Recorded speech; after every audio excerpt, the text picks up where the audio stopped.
Hello everybody, this is Vibhor here. Welcome back to my channel. Today I'm going to give you 4 reasons why you should stay away from the M1 based Mac systems. Wait a second. You'll say, hey Vibhor, what happened?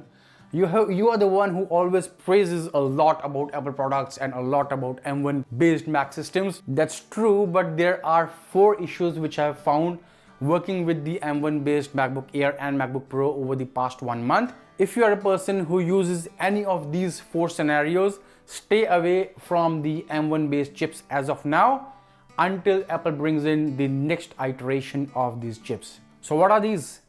Issue number 1 which I'm facing right now is the dual screen setup. So as you know, I am used to these dual screens when I'm using my Mac system. For my entire workflow, I require 2 screens. M1 based chips, the M1 based Macs right now, they cannot support dual screen setup. At a time, you will only have 1 screen output. So that's a big bummer for me. If you are that productive person who needs 2 screens at the same time working on the system, then this is not the right Mac for you. Wait for some time. Now, the second issue which I'm facing is I'm an accountant. I have got tax clients in Australia and in India. And to file tax returns in India, I need softwares which run on Windows-based system. But I've always used Mac since 2011. So I use Windows on the Parallels desktop machine.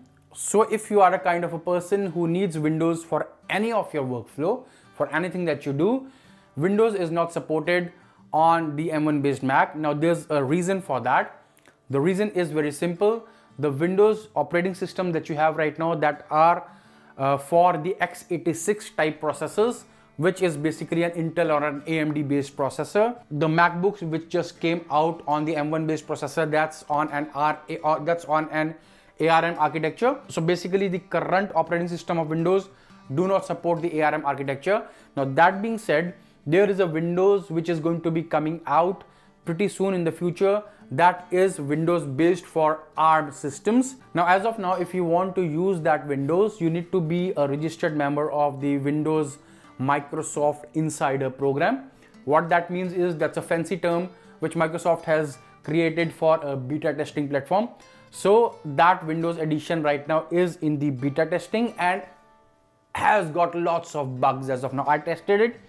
My softwares for the tax filing in India, the GST software, that does not work properly on that. The XMLs does not get created properly. So I cannot use the ARM based system right now unless I use 2 separate laptops, one for my office work, the other one for my personal work, which I'm not going to do right now. So if you have a workflow to use Microsoft Windows, stay away as of now unless Microsoft brings out a proper ARM based retail edition for Windows. Now the third issue is the app compatibility. So all the apps which were running earlier on the Intel based chips, they are not yet converted to the new M1 based chips as of now. Yes, they can run using the Rosetta 2 in the backend, but I have found in some of the applications like Photoshop or other applications, I could see there was a considerable amount of lag.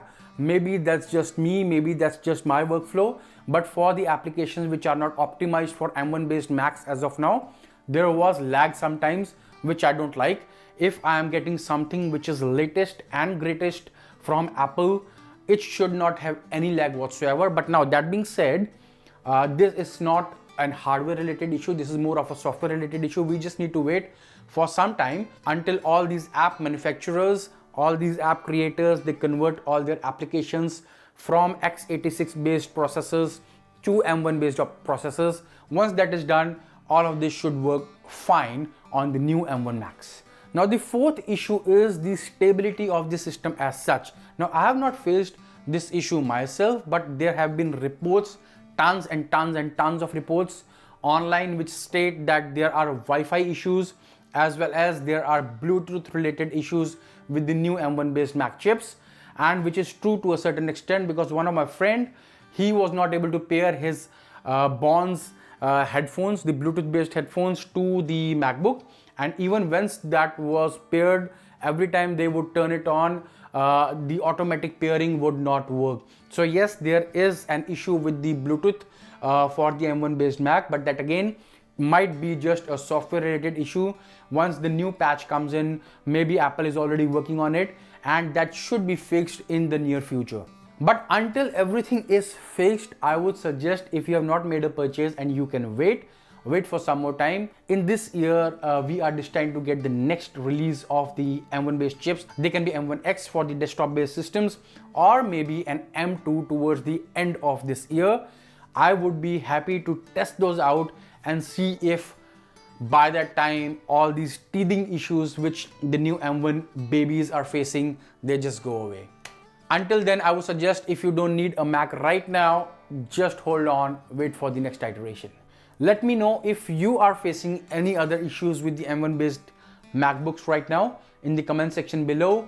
Like this video, share it with your friends, and subscribe to my channel. I will see you again in my next video. Until then, take care of yourself. Bye bye.